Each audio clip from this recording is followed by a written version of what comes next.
Hi guys, let's see what I ate in a day plus mini vlog shaadi addition.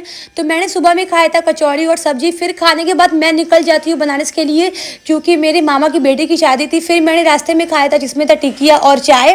फिर बनारस पहुँचने के बाद मैं सबसे पहले जाती हूँ अपनी बहन के ससुराल, क्योंकि मुझे होना था वहाँ पर रेडी। फिर रेडी होने के बाद मैंने खाया था समोसा और मीठा, और वेन्यू पे पहुँचने के बाद मैंने खाया था ये पनीर टिक्का, जो कि काफ़ी अच्छा था। फिर मैंने उसके बाद खाया था ये सूजी वाले गोलगप्पे, और थोड़ी देर बाद मैंने खाया था ये वाइट सॉस पास्ता। फिर यहाँ पर मेरी मामी लोग डांस करती हैं अपने दामाद जी के लिए, जो कि उन लोग का डांस बहुत ही अच्छा हुआ था। फिर सभी लोग डांस करते हैं एक साथ। फिर बाद में एंट्री होती है ब्राइडल की, जो कि बहुत ही अच्छी लग रही थी।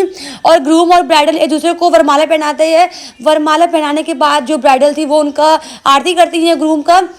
फिर मैंने उसके बाद खाया था मेन कोर्स, जो कि मैं उसका रिकॉर्ड नहीं कर पाई थी क्योंकि मेरा फ़ोन उस टाइम पे स्विच ऑफ हो गया था गाइस।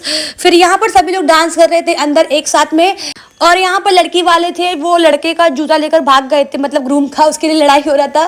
फिर सभी लोग बैठते हैं शादी की रात में, और यहाँ पर मेरी मम्मी कर रही थी ब्राइडल का सिंदूर बहुराई, क्योंकि मेरी मम्मी लगेंगी बुआ।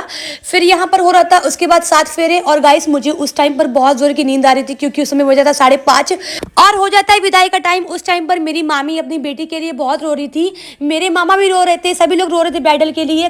फिर जो ब्राइडल थी वो सबका पैर छूती है, सबसे गले मिलती हैं, सबका आशीर्वाद लेती हैं। फिर यहाँ पर जो चावल फेंका जाता है वो सब वो कर रही थी।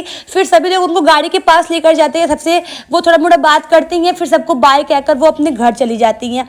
Thank you so much everyone मेरा मिनी ब्लॉग देखने के लिए।